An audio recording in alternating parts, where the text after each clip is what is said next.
Bonjour à tous, bienvenue sur My Travel Project et c'est l'heure de parler budget. Et plus spécialement budget pour voyager à Londres. Personnellement, j'adore parler de budget de voyage et surtout de conseils pour voyager, peu importe son budget. J'en ai même fait un e-book entier, donc si ça t'intéresse, n'hésite pas à checker la barre d'infos, je te mettrai le lien. Et j'aime beaucoup être transparente sur ce que je dépense en voyage parce que selon moi, ça permet vraiment de se projeter, surtout quand on est en train de se renseigner sur une destination mais qu'on sait pas trop à quoi s'attendre niveau budget, d'avoir des exemples de budget de personnes qui sont déjà parties dans cette destination, de voir comment ils ont dépensé leur argent et combien ils ont dépensé en tout à la fin, c'est vraiment utile. Donc dans cette vidéo, je vais te partager tous mes conseils pour respecter ton budget pendant ton prochain voyage à Londres et je vais aussi te détailler mon budget de mon dernier voyage là-bas. Comme d'habitude, n'hésite pas à regarder la barre d'infos pour le chapitrage de cette vidéo si tu veux te rendre à un moment spécifique. Donc déjà au niveau budget à Londres, il faut s'attendre à quoi? Au niveau des logements et des recherches que j'ai fait pour moi trouver mon logement sur place, tu peux t'attendre à trouver une chambre double en hôtel pour à peu près 90 pounds la nuit pour 2 personnes. Ce prix-là, c'est bien sûr si tu vas dans des hôtels de type Ibis Budget ou Premier Inn. Mais si on veut être un peu plus réaliste, surtout si tu veux loger en zone 1 ou en zone 2 à Londres, faut quand même t'attendre à payer entre 100 et 150 € la nuit pour 2 personnes pour une chambre privée. Si par contre tu cherches plutôt à te loger en dortoir en auberge de jeunesse, alors tu peux t'attendre à payer autour de 25 € la nuit pour ton lit en dortoir. Au niveau des transports, je trouve qu'il y a beaucoup de choses à dire sur Londres et surtout sur le système de transport à Londres. En effet, il faut savoir que le système de métro à Londres, il est un peu particulier parce que ce ne sont pas des tarifs fixes.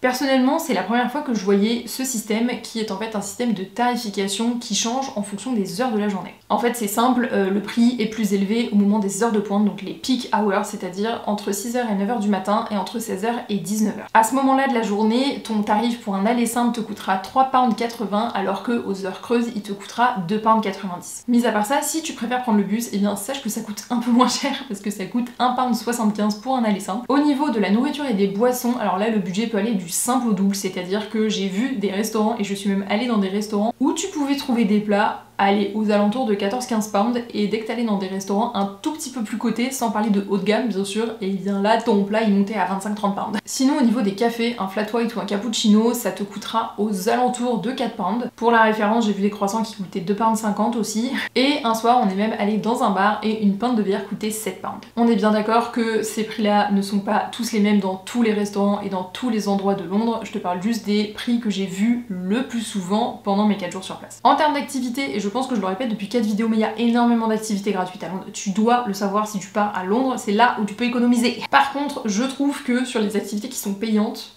elles sont rapidement chères. C'est-à-dire que tu vas pas trouver des activités gratuites et à côté des activités payantes à genre 5 ou 10 pounds. Directement, on monte à genre 35 pounds. Par exemple, une entrée adulte à la Tour de Londres, c'est 35,80 £. Si tu veux te rendre pour visiter l'abbaye de Westminster, c'est 30 pounds. Et si tu veux faire un dîner croisière sur la Tamise pour une personne, les prix commencent à 90 pounds. Comme tu vois, pareil, ça peut rapidement monter. Ça veut pas dire qu'il faut faire aucune activité payante, juste selon moi qu'il faut bien les choisir. Et comme d'habitude, j'ai rajouté la catégorie divers, sauf que en termes de budget, divers, ça veut tout et rien dire. Parce que si tu fais du shopping dans des boutiques vintage à Londres, et Dieu sait qu'il y en a, tout va dépendre de ce que tu veux dépenser.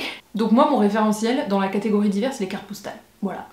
Et une carte postale à Londres, c'est entre 80 cents et 1 pound à peu près. Maintenant que tu sais à peu près à quoi t'attendre en termes de dépenses, de budget pour ces différentes catégories à Londres, je vais maintenant te donner mes conseils pour respecter ton budget dans ces différentes catégories. Déjà pour le logement, comme je te disais, si tu préfères loger en zone 1, en zone 2, c'est-à-dire plus proche des lieux touristiques, alors je te conseille de réserver dans des chaînes comme par exemple Ibis Budget ou Premier Inn. Au moins tu sais à quoi t'attendre niveau confort et services proposés et les prix sont plutôt abordables, surtout pour être aussi central dans Londres. Mais si ton budget est serré, alors vraiment mon premier conseil ça sera déjà de t'éloigner, donc de loger dans les zones 3 à 6 ou sinon de loger en auberge de jeunesse. Et bien évidemment, il faut pas juste faire attention au prix de son hébergement, je pense qu'il faut quand même faire attention à l'emplacement, même si tu décides de loger dans des zones un peu plus éloignées.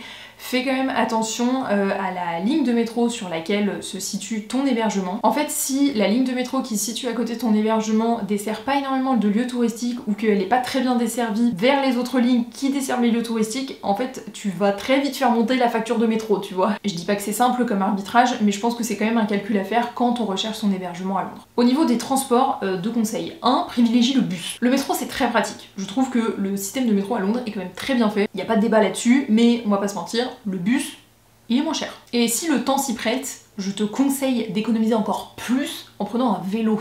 En fait, les vélos qui sont en libre service à Londres, donc les Santander Cycles, tu peux payer un pass à la journée à 3 pounds et ça te donne accès à des trajets en illimité, c'est-à-dire que tu peux prendre le vélo autant de fois que tu veux sur une période de 24 heures. Le seul inconvénient à ce pass à la journée, c'est que sur tous les trajets que tu peux faire, ils sont limités à une durée de 30 minutes.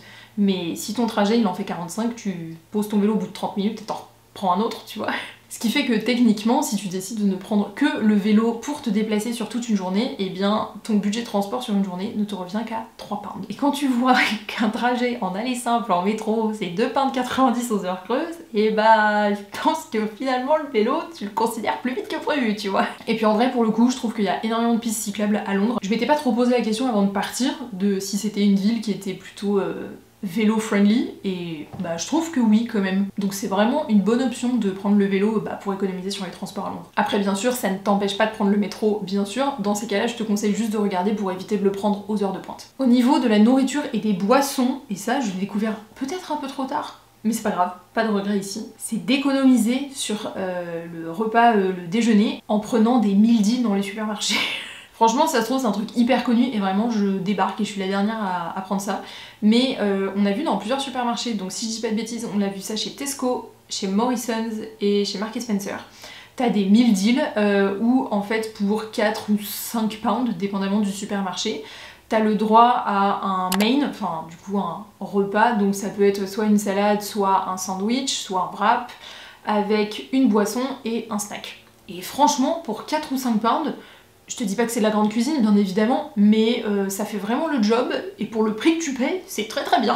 Nous, on a fait ça le dernier jour, on avait un train qui repartait le dimanche dans l'après-midi, et quand on était au marché de Camden, il y avait un supermarché juste à côté, et on a fait ça, franchement parfait. Après, bien évidemment, c'est normal d'avoir aussi envie de se faire un minimum plaisir, parfois sur la nourriture, et je trouve que dans ces cas-là, d'aller sur les marchés, ça reste un bon compromis entre le fait de pas toujours déjeuner en allant faire ses courses au supermarché si c'est pas ce dont t'as envie, et pas non plus d'aller à chaque fois au resto. Et nous, il y a 2-3 fois comme ça où on a pris des sandwichs, et quand je parle de sandwich, je parle pas des sandwichs Dona coupés en triangle, hein, je parle d'un truc vraiment mastoc qu'on a pris sur des supermarchés. On a fait ça un soir au marché de Spitalfields et un midi au Borough Market. Franchement, les sandwichs étaient hyper bons quoi. Bien évidemment, ça revient plus cher qu'un sandwich Dona, en même temps c'est un peu le principe. Nous, je crois qu'on a payé à chaque fois 10 ou 11 pounds. Mais super bon, ça te permet encore une fois de découvrir des adresses dans les marchés comme ça, et enfin c'était vraiment un bon compromis je trouve. Et enfin, dernier conseil pour économiser sur la nourriture et les boissons si tu te retrouves dans la situation où tu n'as pas le petit déjeuner d'inclus dans ton hébergement, moi c'était mon cas, juste va faire tes courses au supermarché aussi quoi. Nous, pour dire, on a vraiment fait la technique du Jura, on savait qu'il y avait une bouilloire dans notre chambre d'hôtel, on est parti de Saint-Malo avec des sticks de café soluble. En fait, on en a plein ici dans la cuisine, mais on les utilise jamais. Donc là, avant de partir, j'avais mis des sticks de café soluble dans mon sac à dos en disant hey, c'est bon, au bout d'un moment, faut qu'on les utilise, d'accord. Donc on est parti avec nos petits sticks de café soluble, et bah le matin, c'était très bien. Et pour les activités, je l'ai déjà répété 5 fois dans cette vidéo, activités gratuites. Je mets une liste là, maintenant, à l'écran, d'activités gratuites que tu peux faire à Londres.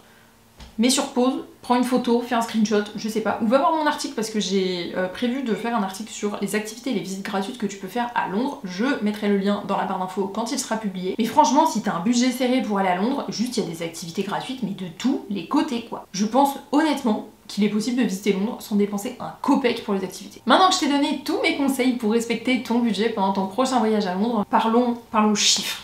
Parlons de mon budget pour visiter Londres. Donc, pour le petit récap, j'ai passé 4 jours et 3 nuits à Londres. Je suis arrivée le jeudi midi, je suis repartie le dimanche après-midi. Donc, pour ce voyage à Londres de 4 jours et 3 nuits pour 2 personnes, on a dépensé en tout 1096,51 €. Je reprécise, mais quand je dis en tout, c'est vraiment de notre départ de Saint-Malo jusqu'à notre retour à Saint-Malo. Donc ça représente une moyenne par jour de 274,13 €, soit une moyenne par jour et par personne de 137,06 €. Honnêtement, je pense que le budget par jour et par personne est quand même à peu près dans la moyenne de ce à quoi tu peux t'attendre à dépenser en venant à Londres. J'ai un peu fait mes recherches et j'ai trouvé que en moyenne, les gens dépensaient entre 80 et 150 € par personne par jour. Donc, je pense que je suis plutôt dans les clous. Après, encore une fois, il n'y a pas de bon ou de mauvais budget. Pour moi, le mauvais budget, c'est celui juste que tu as mal anticipé et tu dépenses bien trop par rapport à ce que tu avais prévu. De toute façon, il est toujours possible de faire plus ou de faire moins. Si tu veux faire moins que mon budget, je te réfère à la partie de cette vidéo où je te donne mes conseils pour économiser. Mais je divague, passons au détail de mon budget par poste de dépense. Donc pour les transports, on a dépensé 328,15 €. Donc là-dedans, ça inclut tous les transports en commun qu'on a pris quand on était à Londres. Ça comprend également le train en Eurostar aller-retour et aussi le train de Saint-Malo à Paris aller-retour. Pour la nourriture et les boissons, on a dépensé 291,92 €. Pour notre logement, on a dépensé 324,92 €. D'ailleurs, je tiens à préciser, mais pour le logement, je sais qu'il était possible de réserver notre budget pour moins cher, c'est juste que nous, on a pris l'option avec annulation gratuite qui nécessairement coûtait plus cher. Pour les activités, on a dépensé 132,34 €. Je reprécise également que dans ces activités, je n'ai pas inclus le dîner croisière qu'on a fait parce que c'était une expérience qu'on m'a offert en cadeau d'anniversaire, donc que je n'ai pas payé. Si tu décides de faire le dîner croisière, il faudra rajouter le prix du dîner croisière à ce budget, on est bien d'accord. Et enfin pour la catégorie d'hiver, on a dépensé 19,18 €. J'ai acheté un ours en peluche en costume de garde royale pour mon fils, voilà. Donc voilà pour cette vidéo complète sur le budget pour un voyage à Londres et aussi tous mes conseils pour économiser, respecter ton budget si tu pars bientôt à Londres. J'espère que ça aura pu t'éclairer sur ton propre budget de voyage si t'as bientôt prévu un city trip là-bas. D'ailleurs, n'hésite pas à commenter pour me dire si ces vidéos uniquement axées sur le budget t'intéressent ou si tu préfères que je mette toute cette catégorie dans une autre vidéo un peu plus globale. En tout cas, j'espère que ça t'aura plu et nous on se retrouve bientôt dans une prochaine vidéo. Ciao!